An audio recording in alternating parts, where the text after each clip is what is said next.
Israel is not a Jewish word. Israel has nothing whatsoever to do with the country in the Middle East. The word Israel is in three parts. It's an Egyptian word. It is I-S-R-A-E-L. Okay? The I-S is the goddess Isis, which is the spirit, the feminine principle in the body. The R-A is the mind.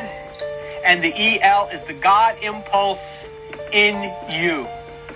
Okay? That's what it means. And basically, Israel means when there is a harmony between your spirit and your mind, then there is God in you. That's what Israel means. It's an Egyptian word, and it comes from those three gods of Egypt. Do you understand it? Now, you see this E-L? That means the God impulse in you. That's what we call an angel. You notice the word angel ends in E-L? Because it's the God impulse in you. Is that gives you that good idea? Oh, I finally remembered what I'm supposed to do.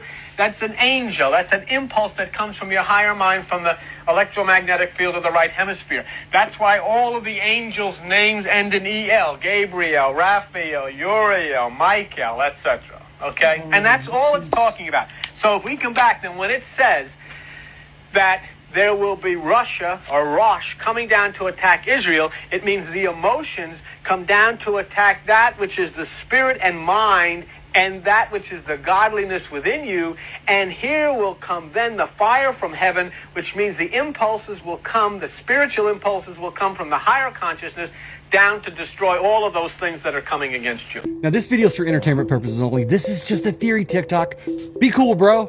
But this is a theory you just might be able to feel down in your soul. And if you do, I want to know, what if the apocalypse isn't just about the end of the world? What if it's about waking up from it? I recently got a message from a lady, and it was weird, I'm not going to lie. But not in the read it and just delete it really quick kind of weird. More like, what she's saying is weird, but why does this feel true? She said that everything they tell us is backwards. And then she dropped the big one on me. Polaris, the North Star, is the real sun. And the sun we see every day, it's fake. What? Part of a system that she called the Skynet. Not the AI from the movies, a real, energetic net laid across the sky to trap us inside of an illusion. She said that the veil is thinning, that the sky is cracking and the system is collapsing. She called herself a light weaver. And she said that she's been getting visions, that there are signs that the sky is coming. And that star forts, those weird star-shaped ruins all over the world, are going to activate. I know. It sounds crazy, and it might be, but stick with me for a second. The word apocalypse doesn't mean destruction.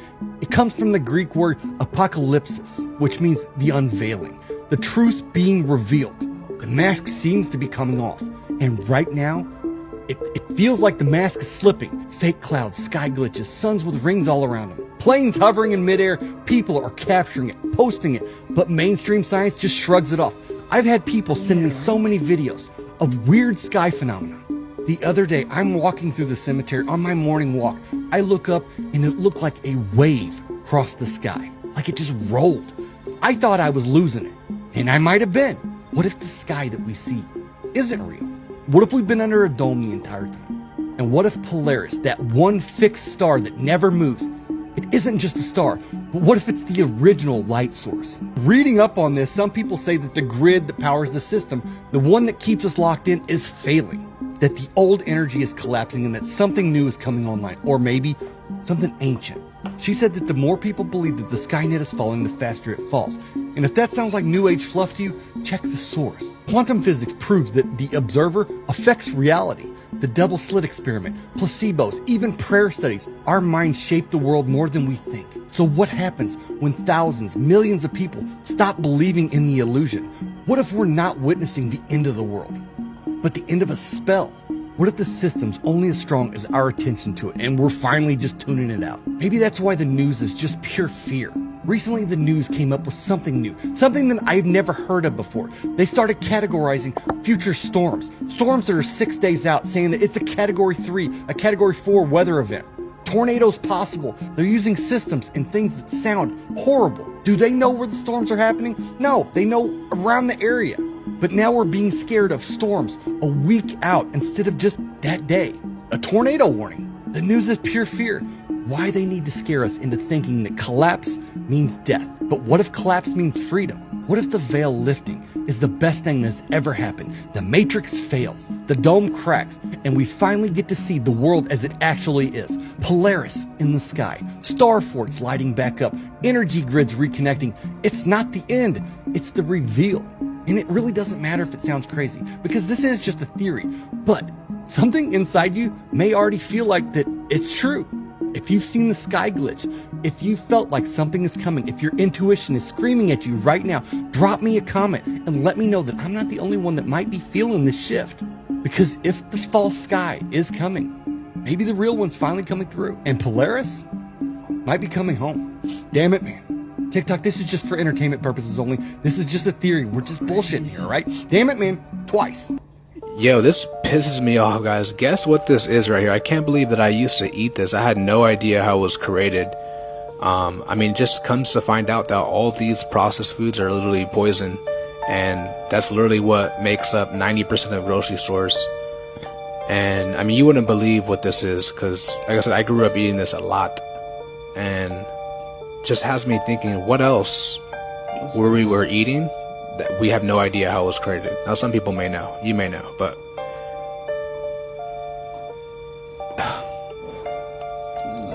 that's Matt. Well, guys, we're putting this into our bodies, man. The obese rate is high, sky high for a reason, so stop eating. There's a lot of cheek busting going on up in the female prison. You know, you might work for the, what they call him? The warden? The warden. You know, work in the warden's office. They getting their tits.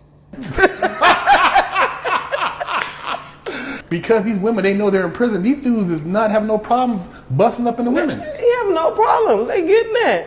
And they got about 500 of choices to choose from. And these females in there, you know, they altering their clothes. So they clothes, you come in as baggy, but when they get finished with it, you got a whole bodysuit on.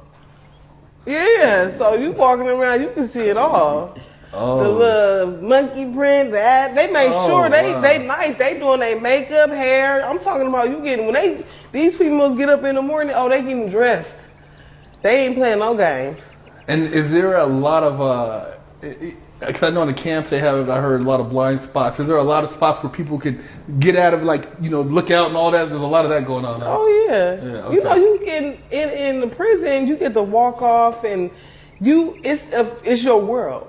So there's no getting walked with guards and all of this shit. You just walk and do what you want to do. You go back there with the chaplain, in the office, close the door. I mean, the end is like me, like, you know, like, hey, happy to be here, guys. You know, like, and some other supporting guys, and then Tom Cruise walks in, and even those guys are like, whoa, and he's super stoked to be there. You know, just like, yeah, oh, boom. You know, like, it's like, wow. I was watching it, I was watching that, and he was kind of like just totally into like the peripheral and like weird things. So he was like, "Oh wow, we got some lights, a couple of cameras. That's nice. All right." See what? And I said, Seth Rogen was like, you know, it was amazing. He has like a bike track in his backyard. It's phenomenal. I worked on Collateral Damage with Arnold Schwarzenegger in boxers, like smoking a cigar, like playing chess.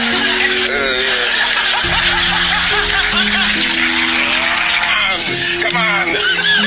You're never going to believe this. What if you could bring someone back from the dead? There's a company in California, I shit you not, who will take a deceased person's DNA, so like a hair sample or whatnot, something that you could find on an old comb, for example, and they help you find a surrogate mother. What? Obviously, it's very, very expensive. And they can clone to 99% accuracy 99%. How this person looked and behaved. The same hair, eyes, everything, right down to the mannerisms. I couldn't believe it when I read it this morning on BBC News. This is not fake news that you read on Facebook either. I've checked it out. I've looked at the website. It costs 50 grand. Why have I never heard of this before? Not that I can afford it. Imagine bringing back your mum or grandmother, but you had to wait till they grew up. Honestly, the world is getting crazier and crazier by the day. Have you seen my other posts? Jesus Christ. Just check this out. It's called www. Oh, let me get back to you.